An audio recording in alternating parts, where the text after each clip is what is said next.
Alors, salut et ma petite analyse de ce France-Danemark. Déjà, la première chose à dire, c'est qu'il y en a marre de ces compètes à la con. C'est pas parce qu'on a gagné la dernière édition avec, c'est vrai, un Final Four de toute beauté où les joueurs étaient très impliqués. Ça n'empêche pas qu'à 6 mois de la Coupe du Monde, on n'en a rien à foutre de cette Coupe des Nations. Voilà, rien à foutre. Et en plus, pour démontrer l'absurdité de la chose, l'équipe de France a perdu 2 joueurs durant le match. Kylian Mbappé, qui est sorti à la mi-temps, qui se plaint du genou et il s'est pas fait mal sur l'action où il touche le ballon puisqu'il fait rien. Donc ça veut dire, il dit j'ai trop mal, ça veut dire qu'il avait peut-être mal depuis le début. Donc voilà, c'est un problème. Trop de matchs. Et Varane, qui a été, on le sait aussi, en difficulté avec son genou toute la saison, qui se pète probablement sur un mauvais appui. Donc voilà quoi.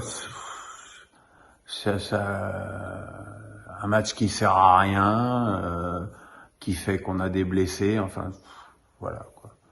Sinon, le match, une équipe du Danemark très bien organisée, très défensive.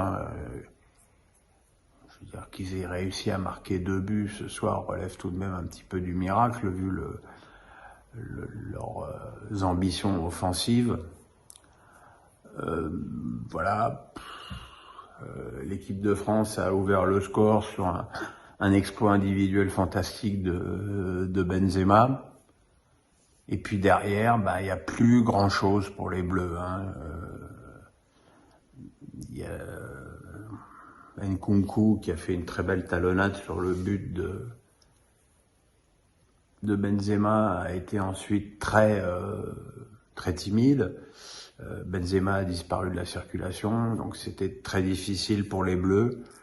Et puis on s'aperçoit que c'est bien gentil ce système à 3, mais que cette équipe de France, elle a des lacunes défensives qui sont quand même inquiétantes, surtout à quelques mois d'une Coupe du Monde.